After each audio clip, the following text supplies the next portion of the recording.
السلام عليكم ورحمة الله وبركاته. ازيكم يا حبايبي؟ عاملين ايه؟ يا رب تكونوا بخير. رجعت لكم بفيديو جديد، وفيديونا النهاردة عن طقم الرحلات في جهاز العروسة. قبل ما نبدأ الفيديو ما تنسوش تشاهد في جهاز العروسة، الطقم اللي ما فيش عروسة بتستغنى عنه. طبعا الطقم ده مكون من كولمان وترمس الشاي وحلل حفظ الطعام وكوبايات وصينية ومعالق. هفتحه لكم وارجع لكم تاني. اول حاجة يا حبايبي هو الكولمان الصغير الجميل ده، ما شاء الله عليه. طبعا هو باللون الاخضر، هو اختيار والدتي. طبعا ماما بتحب الالوان اللي هي الفاتحة وبتحب اللون الاخضر جدا، فعجبها اللون ده فهي اللي اختارته ليا. تمام، هو افتحه لكم.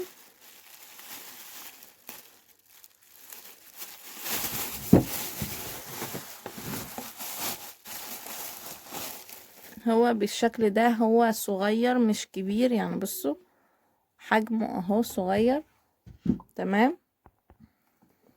هو صغير بالشكل ده. وهو ليه حنفية. تمام. طبعا وانتي رايحة رحلة او كده بتمليه مية وتاخديه معاكي، بحيث ان انتي برضو ايه ما تعوزيش ايه تملي كل شوية ازازة مية. فهو اهو شكله من جوه زي ما انتوا شايفين كده. وهنا دي الحنفية اللي هي اهي.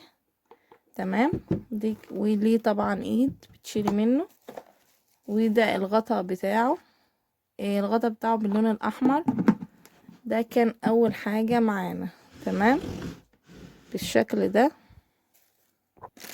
تاني حاجة معانا يا حبايبي هو ترمس الشاي ده، برضو هو باللون الاخضر.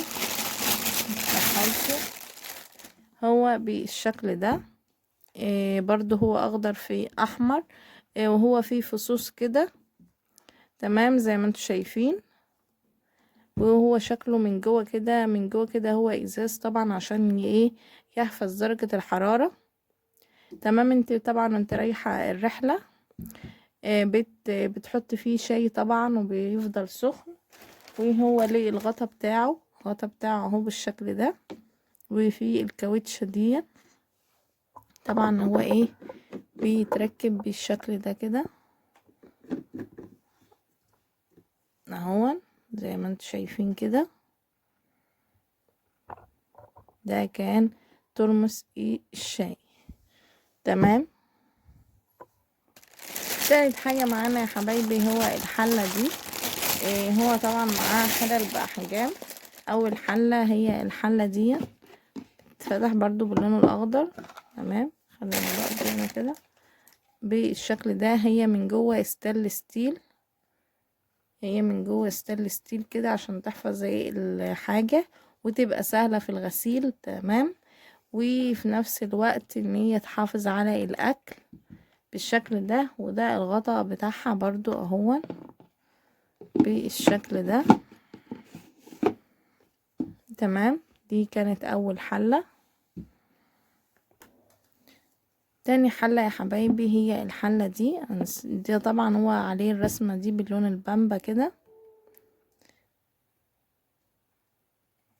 بالشكل ده زي ما انتوا شايفين. برضو هي دي حلة اكبر من الحلة الاولى. وهي برضو ستانلس ستيل بالشكل ده من جوه عشان طبعا تحفظ درجة، تحفظ الاكل وتبقى سهلة في التنظيف وكده. تمام. وانتوا برضو قولولي رأيكم ايه. بعتذر طبعا عن صوتي، معلش لان كنت يعني ما زلت ان انا تعبانة وكده، فادعولي ربنا يشفيني. الحمد لله على كل حال. دي كانت تاني حلة وهي اكبر من الحلة الاولى بالشكل ده. تالت حلة يا حبايبي هي الحلة الصغيرة دي اهي. برضو هي من جوه الستانلس ستيل كده. تمام. وده شكلها. هما 3 حلل احجام مختلفة. تمام. هو كبيرة وسط صغيرة. دول ال3 حلل اللي مع الطقم.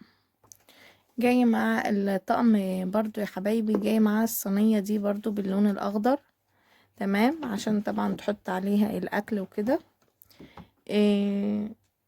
هي حجمها كويس، حجمها حلو مش وحش يعني. تاخد كذا طبق مش طبق واحد. تمام. وجاي معاه ايه يا حبايبي؟ جاي معاه الاطباق دي، جاي معاه 6 طبق.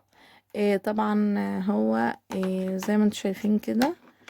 هي اطباق بتحط عليها الكوبايات، وممكن تستخدميها ان انت تحط فيها اي حاجة تانية. بس هي حجمها صغير مش كبير زي ما انتم شايفين كده. جاي معاه بطعم ايه تاني؟ جاي معاه 6 كوبايات بلاستيك. هي مش بلاستيك، هي كوبايات اكليريك. تمام. بس الاكليريك بتاعها خامته ما شاء الله جميلة مش وحشة. الخامة بتاعت الاكليريك حلوة.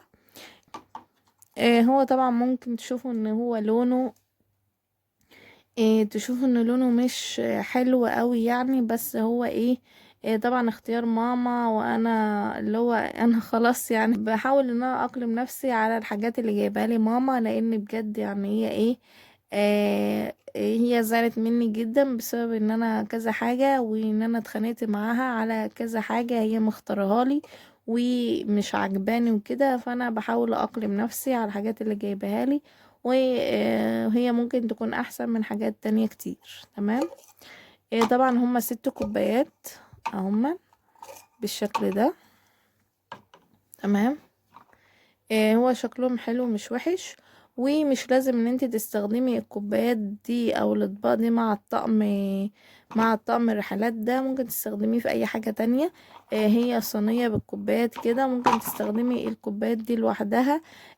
برضو لو في اطفال عندك في البيت او حاجة وعايزة تقدمي لهم مية وكده، وخايفة ان الكوبايات الازاز اللي انت جايباها ان هي تتكسر، طبعا فممكن تستخدمي الكوبايات دي، جميلة برضو وحلوة وشكلها شيك مش وحشة. تمام. بصوا يا حبايبي، انا لسه اخده بالي من الطقم ده ان هو كان مع طقم الرحلات. انا كنت مفكره ان معاه معالق الاكل يعني وكده، المعالق البلاستيك بتاعه الاكل. بس انا لما فتحت الكرتونه دلوقتي وبطلع الحاجه معاكم، فاتفاجئت ان هو مش معالق بلاستيك ولا حاجة، ان هو طقم توزيع 3 قطع كده. فانا هفتحه من البتاعة دي واوريهولكم. اول حاجة يا حبايبي هي المعلقة دي. هي المعلقة دي هي بلاستيك. الايد بتاعتها برضو بلاستيك، ومكتوب عليها ماركة الحوت. هو الطقم ده ماركة الحوت. بس انا طبعا معرفش استخدامه ايه على النار. تمام. فانا ان شاء الله بعد الجواز وكده هبقى برضو اشوف ايه الحاجة اللي كانت حلوة معايا في استخدام، وايه اللي مش حلو معايا، وهقول لكم عليه برضو. تمام. دي المغرفة. تاني حاجة اللي هي المغرفة دي. هي برضو ماركة الحوت، بس انا حاسة ان هو بيتلسع من النار وكده. وممكن يكون استخدامه في الحاجات الباردة اللي هي الغرف وكده يعني، فقط لا غير. مش تستخدميه على النار عشان هو باين عليه يعني ان هو بلاستيك، مش غير قابل للنار يعني وكده.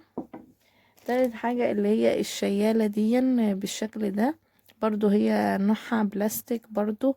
نفس الخامة ونفس الشكل، هما ال3 اشكال دول زي ما انتوا شايفين كده.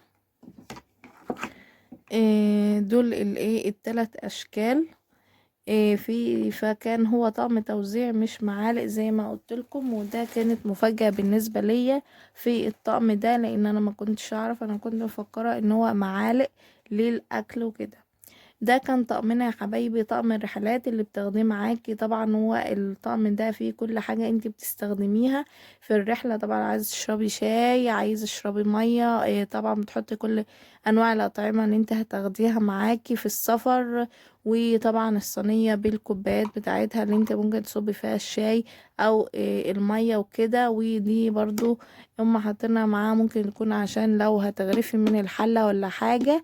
في اطباق بتبقي طبعا جايبه معاكي اطباق الميلامين او اطباق بلاستيك انت شارياها وكده. تمام. اتمنى تقولوا لي رايكم ايه في الطقم، ورايكم في الفيديو ايه. واعذروني لاني صوتي تعبان. بتاسف لكم طبعا. اتمنى الفيديو يعجبكم، وما تنسوش تدعموني بالاشتراك في القناه وتفعيل زر الجرس دي اللي لسه ما اشتركش. اتمنى تشتركوا في القناه وشجعوني عشان اصور لكم فيديوهات اول باول، واشوفكم على خير فيديو جديد. باي باي.